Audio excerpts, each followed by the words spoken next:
Normal Factorio can be finished in just a few hours, all the way up to a few thousand hours to launch just a simple rocket. I decided to make it a little more challenging for myself and crank the research cost up 50 times. That means what would normally take 10 red science to research now takes 500 red science to research. I don't have much experience thinking ahead, so building a gigantic base should be eventful. Without further ado, let's get started.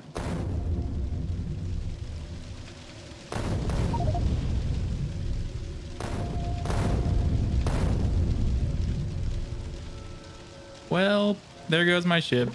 Wonder what could have caused it to fail. I know what's wrong with it. Ain't got no gas in it. On the bright side, I'm still alive. Might as well get a base of operations up and running. They called me crazy for shoving a furnace and burner miner in my pockets before every voyage. Well, guess who's laughing now? It's not me, because I'm stuck here hand mining coal to fill these stupid things up. Rocks? Trees? Nah, those things need to go. They're not matching my factory vibe. Now that I have enough iron plates, I can set up 2 more miners to circle jerk each other for infinite coal.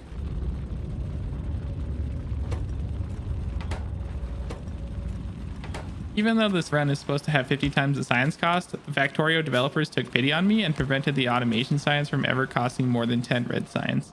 As you can see, the other sciences cost way more than normal though.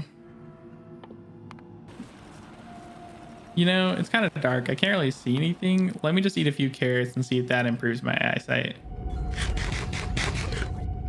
Whoa, that seemed to be pretty effective. Now that we have copper and iron plates being produced, it's time to work on a power setup to get moving on our long, arduous research journey.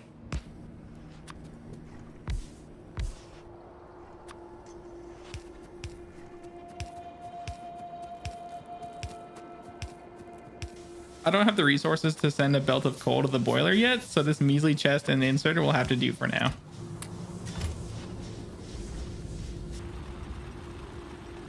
Whoa, it takes less than 10 minutes to get a red science back. Might just be a new PB.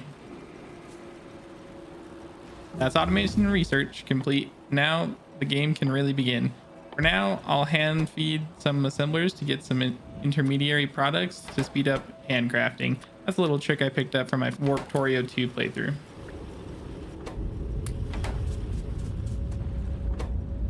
I'll also set up mostly automated green circuit production to speed things up too.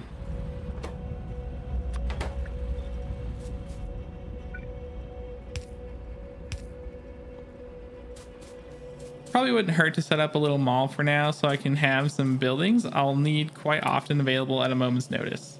That's assuming I actually keep the assemblers full of resources though. While the factory churns away, I might as well take a step back and play landscaper and remove some rocks and trees that will be in the way eventually. Now that we've got some electric mining drills down, it's not a bad idea to set up a furnace stack so that I can smelt things in bulk. The first step is setting up automated furnace production. You might notice me building at blindingly fast speeds. That's because of a handy mod called Ghost Placer Express. Basically, instead of me having to click 1.2 billion times this playthrough, it automatically places things as long as my cursor is over the ghost and I'm in range.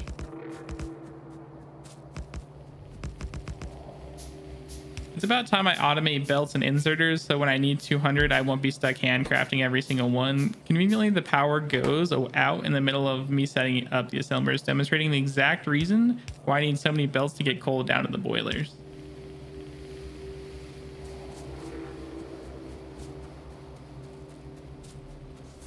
Speaking of boilers, it's about time I add another one to keep up with the increase in power consumption.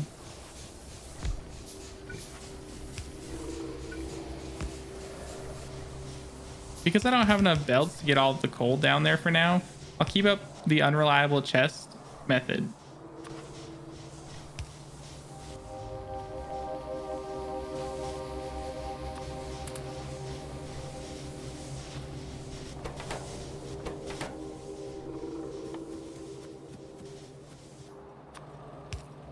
A bit of wishful thinking made me believe I might also be able to automate underground belts too. That's where there's an empty assembler. I must have forgotten it's going to take me a pretty long time to get enough science to research logistics.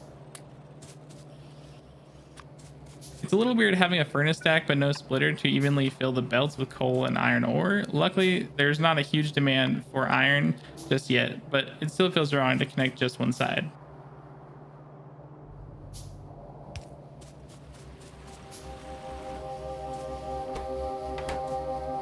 Well, if it's not the consequences of my own actions, looks like it's time to desperately attempt to get a belt of coal to the boilers again.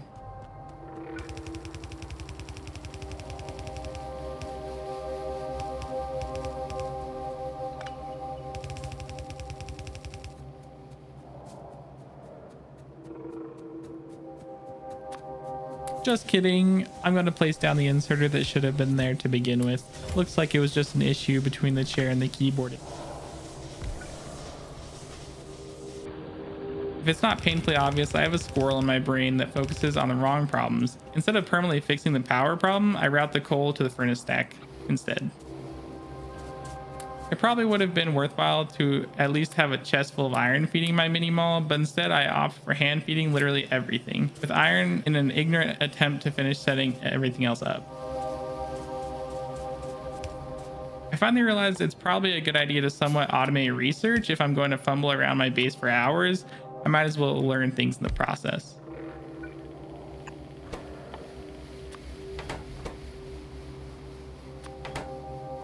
On the third blackout, it's finally time to get the boilers automatically fed with coal. There's only so many times I can run there before I install speed hacks.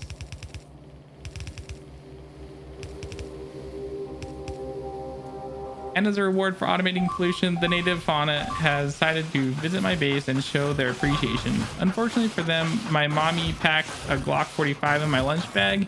She even wrote me a nice little note. Stay strapped or get clapped. XOXO XX mommy XX. With the natives dealt with and the lights on, I can finish my cute little red science production setup.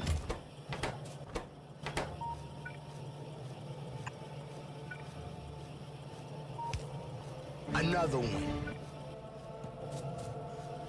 Finally, I decided to keep gear production constant by setting up this chest full of iron. Too bad I didn't do that before with every other building that also requires iron plates. If only there was a way to keep everything full. Without a splitter, filling the smelter stack with resources is really cursed. I don't know why, but my brain just won't accept it. Editing me realizes that I could have just put everything on the ends of a belt and had it loop around, but that seemed impossible at the time.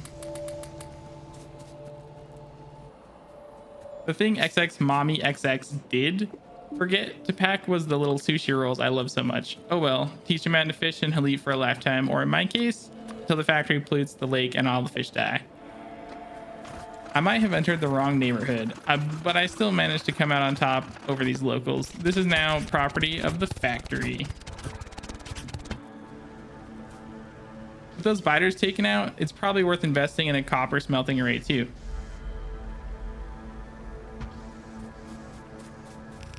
Here you can really see where Ghost Placer Express shines. Building a furnace setup can usually be pretty tedious, but now I can do a drive-by build and my wrists are really thanking me for it. The squirrel that runs my brain forgot to record this, but I built more red science production and labs.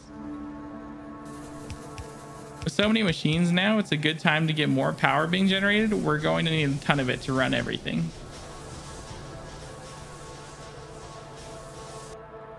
Now that logistics is almost done, we can queue up some more research.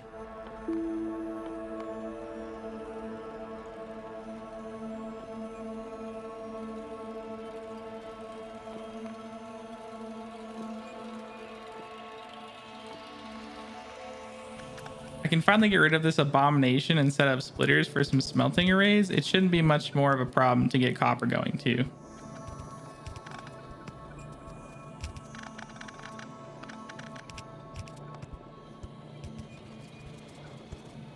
My pre-starter base was cute, but I want to actually automate everything I need, and the first step in that plan is getting green circuits going.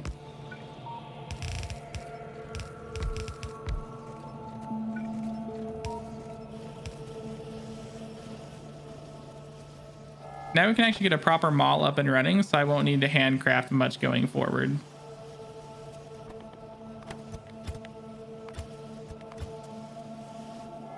It's about time I start thinking ahead and planning out a larger factory so I can get some research done before the heat death of the universe.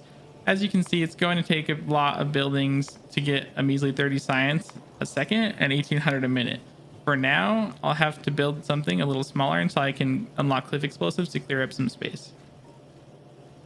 I messed up the gear to science ratio earlier when I was building this setup, so it's time to add a few more red science assemblers to even things out. It bothers me that it's not symmetrical, but that's okay because it's temporary, I promise.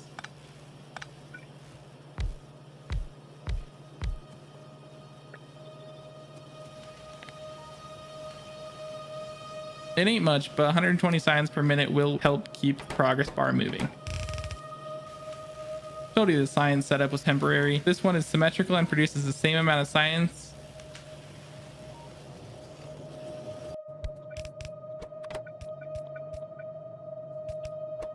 It's not something I normally do, but it's probably worthwhile to automate labs in my mall too.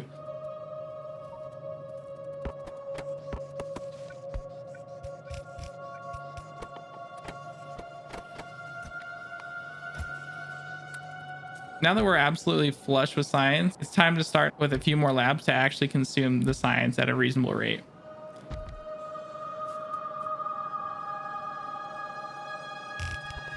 The worst part about pre-bought Factorio is having to remove rocks and trees by hand when you're building. Leave a like if you agree.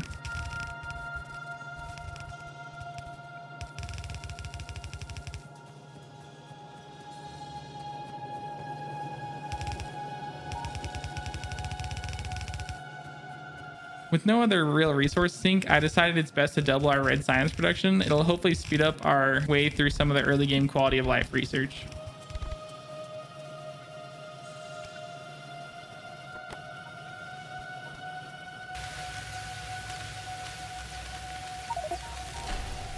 Hey, the 10,000th red research has been produced. Doesn't feel like it, but hey, I'll take it. Only 2 hours and 54 minutes to get our first green science. It's slow, but hey, at least it's progress. It's about time to set up green science production too. Some of the next best research is locked behind it, and it's going to take a long time to get a meaningful amount researched. My pro tip is when setting up a bunch of assembler recipes, you can shift right click it to copy the assembler recipe and shift left click to set the recipe. It saved me so much time.